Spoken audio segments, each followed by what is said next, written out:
Hello everyone, how are you? Welcome back to Ananta Studies. Today I am going to teach you Hindi class 9 chapter number 1 दो बैलों की कथा questions answer. बच्चों मैं आज questions answer लेके उपस्थित हूँ। चैप्टर मैंने पहले ही करा दिया है। यदि आप लोगों ने चैप्टर नहीं देखा है तो मेरे चैनल पर जाकर देख सकते हैं। वीडियो पसंद आए तो लाइक कीजिए, शेयर कीजिए और मेरे चैनल को सब्सक्राइब कीजिए। तो चलिए आज का क्वेश्चन आंसर स्टार्ट करते हैं। तो क्वेश्चन नंबर 1, कांजी हाउस में कैद पशुओं की हाजिरी क्यों ली जाती होगी, मीन्स उनकी उपस्थिति क्यों जांच की जाती होगी। तो कांजी हाउस एक प्रकार से पशुओं का जेल थी। उसमें ऐसे पशु कैद किए जाते थे जो दूसरे के खेतों में घुसकर फसलें नष्ट कर देते थे। अतः कांजी हाउस के मालिक का यह दायित्व होता था कि वह उन्हें जेल में सुरक्षित रखे तथा भागने ना दे। इस कारण रोज उनकी हाजिरी लेनी पड़ती थी। ठीक है बच्चों। क्वेश्चन नंबर 2, छोटी बच्ची को बैलों के प्रति प्रेम क्यों उमड़ आया। तो देखिए बच्चों, छोटी बच्ची जो थी उसकी माँ मर चुकी थी। सौतेली माँ उसे बहुत परेशान करती थी, मारती थी, पीटती थी। इधर बैलों की भी वही स्थिति थी। गया उन्हें दिन भर खेत में जोतता, मारता, पीटता और शाम को सूखा भूसा डाल देता। छोटी बच्ची महसूस कर रही थी कि उसकी स्थिति और बैलों की स्थिति एक जैसी है। उनके साथ अन्याय होता देख उसे बैलों के प्रति प्रेम उमड़ आया। ठीक है। क्वेश्चन नंबर 3, कहानी में बैलों के माध्यम से कौन कौन से नीति विषयक मूल्य उभर कर सामने आए हैं, मीन्स कौन कौन से विषय इस कहानी के माध्यम से प्रेमचंद्र जी ने हम लोगों के सामने रखा है। तो चलिए देखते हैं। देखिए, पहला उन्होंने बताया कि सरल और सीधा तथा अत्यधिक सहनशील होना आज के युग में अच्छा नहीं है। बहुत सीधे इंसान को मूर्ख या गधा समझा जाता है। मीन्स जहाँ जरूरी हो वहाँ अपना पक्ष रखिए और ज़्यादा सीधा मीन्स ज़्यादा मौन रह के कोई भी बात सहना इस युग के लिए सही नहीं है। समाज के सुखी संपन्न लोगों को भी आज़ादी की लड़ाई में योगदान देना चाहिए। मीन्स जिनके पास सब कुछ है, पैसा है, धन है, सब कुछ है, सुखी है, संपन्न है समाज में, तो उनको भी आज़ादी की लड़ाई में योगदान देना चाहिए। ये नहीं कि निम्न वर्ग गरीब ही केवल इस लड़ाई को लड़े। ठीक है। मनुष्यों को अपने अधिकारों के लिए संघर्ष करना चाहिए। मीन्स हार कभी नहीं मानना चाहिए। मौन रहने वालों को हमेशा गलत समझा जाता है, इसलिए अपना पक्ष रखना बहुत जरूरी है। मीन्स पक्ष और विपक्ष रखना जरूरी है। ठीक है बच्चों। प्रस्तुत कहानी में प्रेमचंद ने गधे को किन स्वभावगत विशेषताओं के आधार पर उसके प्रति रूढ़ अर्थ मूर्ख प्रयोग किया है। तो देखिए बच्चों, गधा सबसे बुद्धिहीन प्राणी माना जाता है। यदि हम किसी को मूर्ख कहना चाहते हैं तो उसे हम गधा कह के पुकारते हैं, गधा बुलाते हैं। गधा मूर्ख के अर्थ में रूढ़ हो गया है, परंतु लेखक ने इसे सही नहीं माना, क्योंकि गधा अपने सीधेपन और सहनशील से किसी को हानि नहीं पहुंचाता। गाय, कुत्ता और बैल जैसे जानवर कभी कभी क्रोध कर लेते हैं, पर गधा कभी भी ऐसा नहीं करता। गुणों के विषय में वह ऋषि मुनियों से भी कम नहीं है। मीन्स वह हर कठिनाई को चुपचाप सहते रहता है, लेकिन अपना पक्ष विपक्ष नहीं रखता है, उसमें सहनशीलता है, इसलिए लोग उसको मूर्ख बुलाते हैं। देखिए क्वेश्चन नंबर 5, किन घटनाओं से पता चलता है कि हीरा और मोती में गहरी दोस्ती थी। मीन्स आप लोग चैप्टर पढ़ेंगे तो पता चलेगा कि इसमें बहुत सारी घटनाएं हुई है। तो हीरा और मोती ने कैसे फाइट किया उन घटनाओं के प्रति और किस तरह से अपनी दोस्ती को जाहिर किया है, चलिए देखते हैं। दोनों एक साथ गाड़ी में जोते जाते थे, तो यह कोशिश करते थे कि गाड़ी का अधिक भार दूसरे साथी के कंधे पर ना आकर अपने ही कंधे पर आए। मीन्स दूसरे साथी पर बोझ ना बने। ठीक है। गया ने हीरा के नाक पर डंडा मारा तो मोती से सहा न गया। वह हल, रस्सी, जुआ, जोत सब लेकर भाग गया। उससे हीरा का कष्ट देखा नहीं गया। मीन्स जब हीरा को कष्ट होता तो मोती नहीं देख पाता, और मोती को जब कष्ट होता तो हीरा नहीं देख पाता। तो ये सच्ची दोस्ती ही है बच्चों। ठीक है। आगे देखते हैं। जब उसके सामने विशालकाय सांड खड़ा हुआ तो उन्होंने योजनापूर्वक साथ देते हुए उसका मुकाबला किया और दोनों उसको अपने सुई जैसे सिंग चुभाकर बेदम कर धरती पर गिरा दिया। ठीक है। मोती मटर के खेतों में मटर खाते हुए पकड़ा गया तो हीरा उसे अकेला नहीं छोड़ा, वो वापस आया और मोती के साथ वो भी पकड़ा गया। तो ये एक सच्ची और गहरी दोस्ती थी। ठीक है। क्वेश्चन नंबर 6, लेकिन औरत जात पर सिंह चलाना मना है, यह भूले जाते हो। हीरा की इस कथन के माध्यम से स्त्री के प्रति प्रेमचंद के दृष्टिकोण को स्पष्ट कीजिए। देखिए बच्चों, जब पशु ये सोच सकते हैं कि स्त्री जात पर सिंह चलाना मना है, तो मनुष्य को क्या करना चाहिए। तो देखिए, वही प्रेमचंद्र ने इस कथन के माध्यम से उन्होंने बताया है कि लेकिन औरत जात पर सिंह चलाना मना है। हीरा के कथन के माध्यम से पता चलता है कि प्रेमचंद नारी का अत्यधिक सम्मान करते हैं। नारी विभिन्न रिश्ते बनाकर समाज में अपनी भूमिका निभाती है। वह त्याग, दया, ममता, सहनशीलता का जीता जागता उदाहरण है। विपरीत परिस्थितियों में यदि नारी में क्रोध जैसा भाव आ भी जाए तो इससे उसकी गरिमा कम नहीं हो जाती और ना ही उसके सम्मान में कमी आ जाती। प्रेमचंद ने यह भी कहना चाहा है कि यदि पशु जाति नारी का सम्मान करते हैं तो हम मनुष्य क्यों नहीं। हम मनुष्यों को भी हर स्थिति में स्त्रियों का सम्मान करना चाहिए।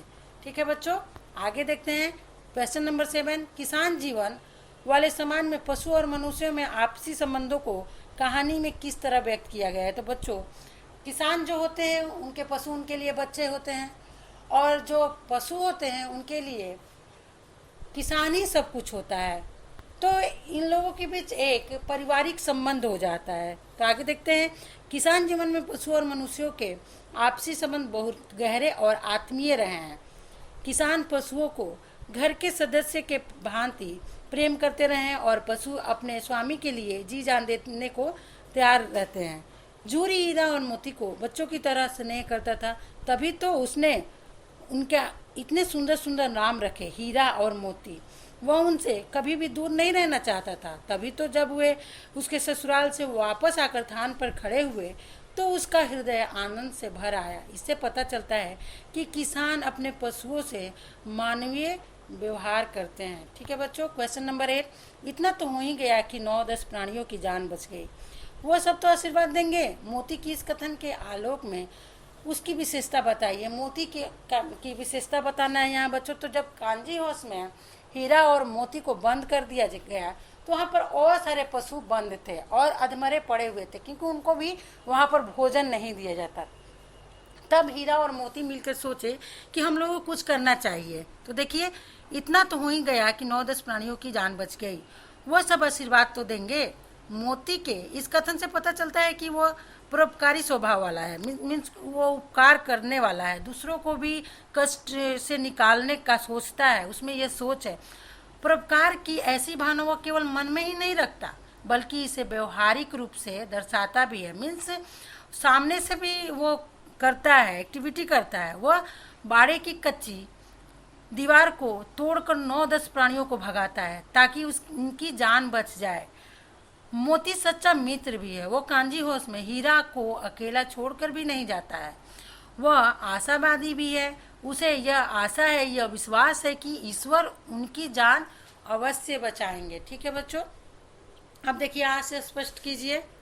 यहाँ पर कह दिया हुआ है, अवश्य ही उनमें कोई ऐसी गुप्त शक्ति थी जिससे जीवों में श्रेष्ठता का दावा करने वाला मनुष्य वंचित है। अब देखिए, मनुष्य के पास अपनी वाणी है, भाषा है, सब कुछ है, लेकिन पशुओं के पास ये नहीं है। लेकिन उनके पास ऐसी शक्ति है कि वे लोग आंखों आंखों में मुख भाषा से एक दूसरे की भावनाओं, एक दूसरे की बातें समझ लेते हैं, जिससे मनुष्य वंचित है। तो उसी को बताना है। देखिए, हीरा और मोती बिना कोई वचन कहे एक दूसरे के मन की बातें समझ जाते थे, प्राय एक दूसरे से स्नेह की बातें सोचते थे। यद्यपि मनुष्य स्वयं को सब प्राणियों से श्रेष्ठ मानता है, किंतु उनमें भी यह शक्ति नहीं है। ठीक है। ख नंबर, उस एक रोटी से उनकी भूख तो क्या शांत होती, पर दोनों के हृदय को मानो भोजन मिल गया। अब देखिए, एक रात हीरा और मोती को गया ने भोजन नहीं दिया, सूखा भूसा डाल दिया और अपमानित भी किया था। तो हीरा और मोती रुष्ट होकर भोजन नहीं किए थे। तब एक छोटी लड़की उनके लिए भोजन लेके आती है और एक रोटी दोनों को खिलाती है। तो हीरा और मोती को गया के घर बंधे हुए थे। गया ने उनके साथ अपमानजनक व्यवहार किया था, इसलिए वे क्षुब्ध थे। परंतु तभी एक नन्ही लड़की ने आकर उन्हें एक रोटी खिला दी उस रोटी से उनका पेट तो नहीं भरा, परंतु उसे खाकर उनका हृदय जरूर तृप्त हो गया। उन्होंने बालिका से प्रेम का अनुभव लिया और प्रसन्न हुए। ठीक है। क्वेश्चन नंबर 10, गया ने हीरा मोती को दोनों बार सूखा भूसा खाने के लिए दिया, क्यों? अब इसको आप लोग को टिक मार्क करना है, कौन सा इसमें सही है। तो देखिए बच्चों, गया ने दोनों बार उनको हीरा मोती को सूखा भूसा दिया, क्यों? तो यहाँ दिया हुआ है, गया पराये बलों पर अधिक खर्च नहीं करना चाहता। गरीबी के कारण उसके पास खली और भूसा खरीदने के लिए पैसा नहीं था। वह हीरा और मोती के व्यवहार से दुखी था।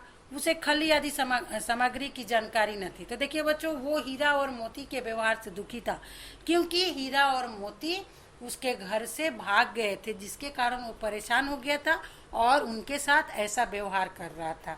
ठीक है, तो ग नंबर यहाँ सही होगा।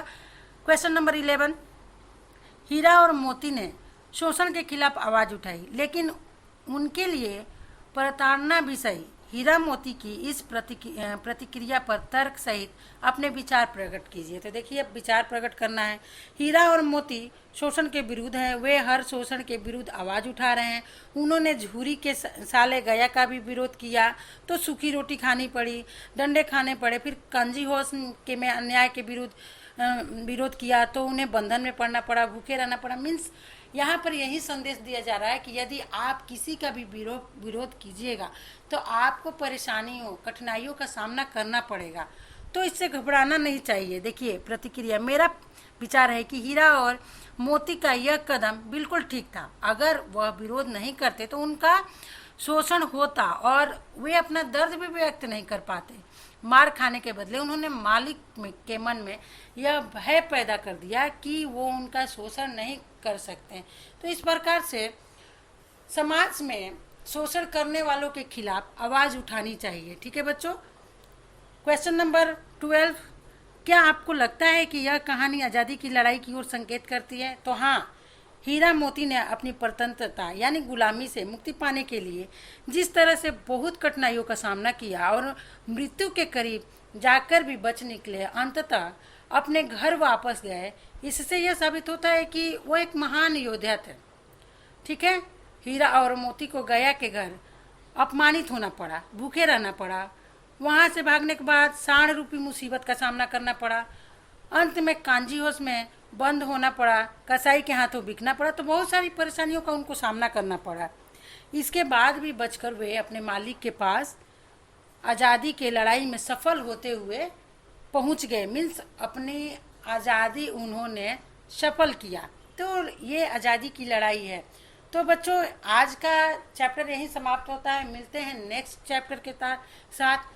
वीडियो पसंद आए तो लाइक कीजिए, शेयर कीजिए और मेरे चैनल को सब्सक्राइब कीजिए। तब तक के लिए बाय बाय।